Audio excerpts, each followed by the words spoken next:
her husband were returning from the city where his parents lived. The husband liked to visit them, but since they lived far away, the couple did not go there very often. Benjamin went out to pay for gasoline at a gas station, and Helen sat in the car and looked out the window, watching the raindrops slowly sliding down the glass. The woman was very sad at the thought that she and her husband had been living together for 25 years, but recently their relationship had become much worse. Helen did not understand what caused it because before they loved each other and together found a way out of any situation, but suddenly something broke between them.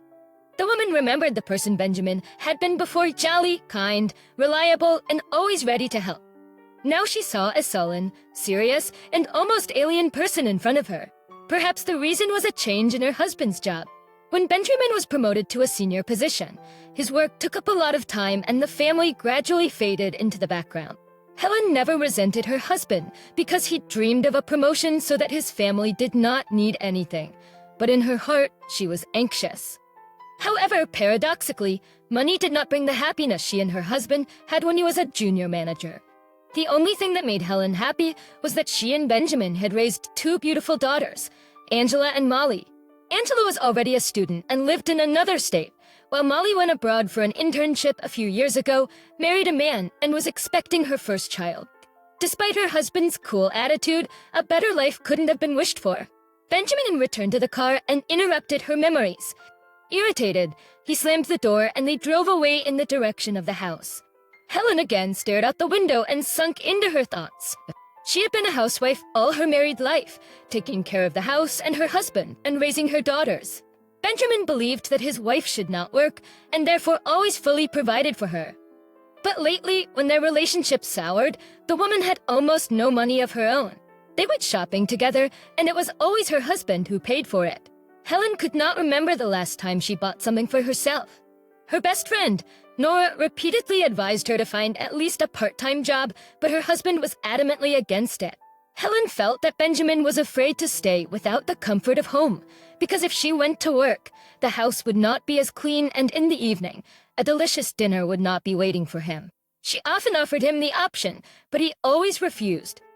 Helen offered her husband the option of finding a small part-time job so she could contribute to their household, but the outcome was always the same. Her husband would become angry and forbid her from discussing it. However, under the influence of her memories and longing for independence, Helen decided to bring up the topic again. "Benjamin, let's talk. I know you don't like the idea, but I need to work," she calmly stated. "Are you starting this argument again? What's wrong with you at home? If you need money, just tell me how much and I'll give it to you," Benjamin angrily retorted. "I don't want to constantly ask and remind you that I also need to dress, buy makeup, or go out with friends. I want to earn my own money," Helen firmly stated. "But I don't want people to say that the wife of a successful man like me is working a low-paying job," Benjamin objected. "Who cares about that now? These aren't the times," Helen tried to reason, but Benjamin remained silent, making it clear that the conversation was over. They drove the rest of the way home in silence. When they arrived, the argument erupted once again. "Look, your best friend's wife works as a saleswoman," Helen gave an example.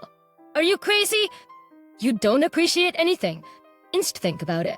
There are many women who would love to be in your position. Everyone just wants to sit at home and do nothing," Benjamin argued. "Are you saying I do nothing? I've been running around this house like a horse all morning, picking up your socks, doing laundry, cooking, and dusting. I've too much to do around the house, and I'm tired of being just a housewife. I miss socializing with people. I'm glad to go to the store, because there I can talk to somebody. I've told you everything. If I go to work, you'll divorce me immediately. Please stop bringing up this topic. I'm fed up," Helen expressed her frustration. Benjamin looked at his wife menacingly one more time and then left the dining room. Left alone, Helen thought tiredly once again. She already doubted whether her husband truly loved her and if there was anything left of his former feelings. Their wedding anniversary was approaching, and Helen wanted to celebrate by going to a restaurant. But Benjamin had a different idea. He believed it would be better and easier to invite family and friends to their house without considering the fact that Helen would have to cook for such a large group for the entire day. All he cared about was showing off their house and what a good hostess Helen was. The woman felt tired of being alone and craved companionship. Her best friend Nora had moved to another city, and they rarely saw each other. Her husband was no longer interested in her, and her children had left home. The only hope she had was to get a job. Soon, it would be their anniversary. It was their anniversary day. Their daughters came to celebrate. The eldest was with her husband, and the youngest was with her boyfriend. Helen was happy that at least for a few days, she could forget about her loneliness.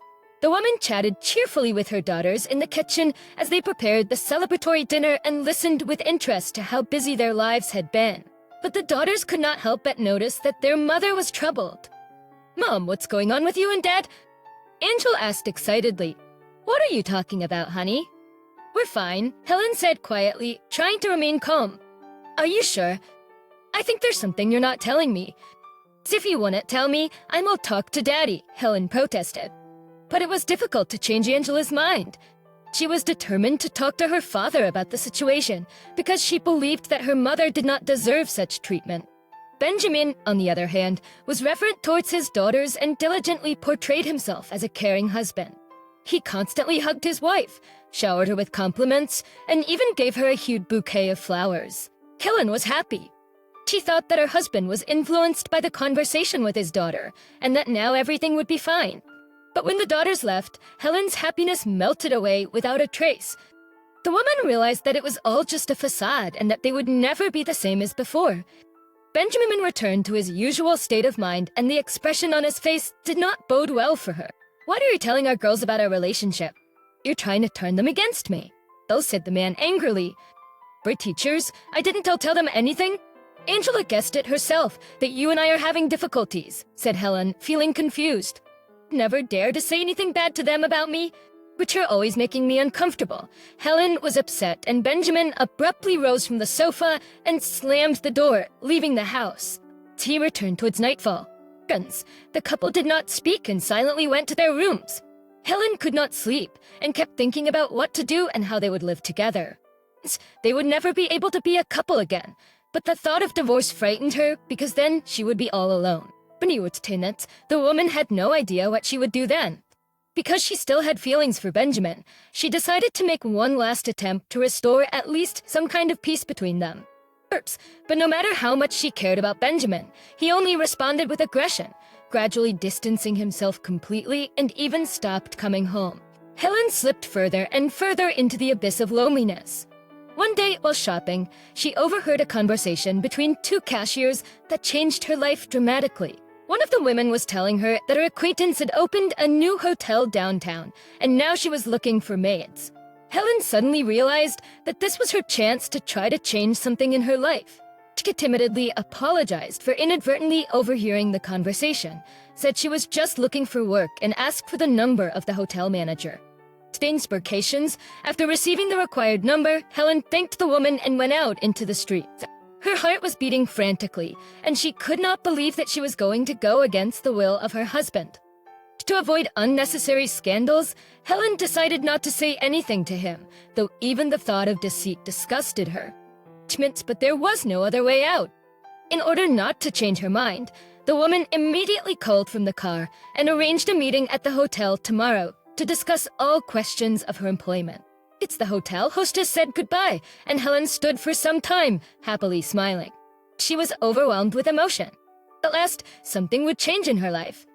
In the morning, she was afraid that her plans might be ruined, but her boss Veronica turned out to be a wonderful woman, and Helen's fears vanished from the heart. Veronica told her all the details of the work, the rate of pay, and the rules of conduct with the guests. Helen nodded happily and immediately went to work. At first, it was unusual and difficult, but then she managed to do all the work and take care of the house as she had planned. It was easy to keep the secret because her husband paid little attention to her and could not notice changes in her behavior and mood. Meanwhile, Helen's mood improved considerably. She enjoyed her life to the fullest. She liked her work, her salary was paid weekly, and her coworkers were wonderful. Several wonderful months passed that way. She was so happy that even her husband's rude attitude did not upset her anymore. On one of her weekends, when her husband left on another business trip, Helen decided to devote a day to herself and go shopping, then cook something delicious.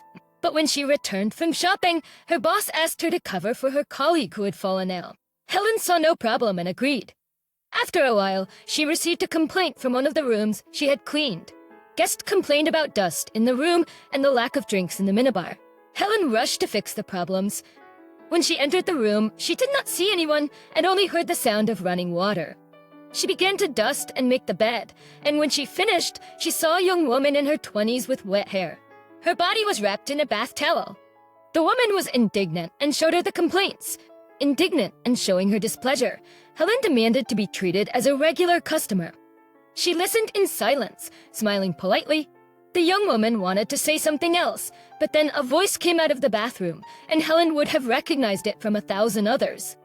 "Honey, don't be so rude to the staff," she said. I think they all understood. "Helen, tea makingist? What are you doing here?" Dazed Benjamin spoke and froze on the spot.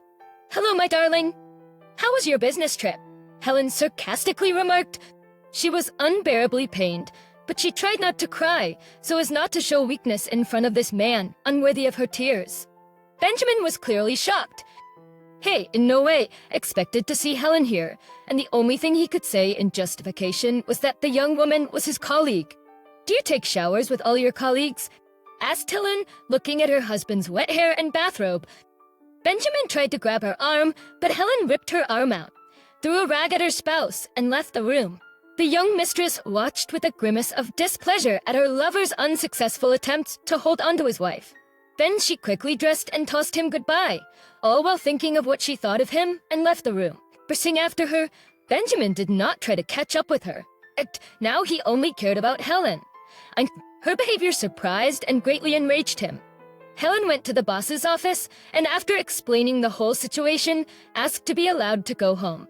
Veronica was a very tactful and understanding woman, so she let Helen go and gave her a few days off. At home, there was a huge scandal waiting for Helen. Benjamin knew very well that the best defense is an attack, and so he played the extreme dissatisfaction that his wife had deceived him so cleverly and went against his will.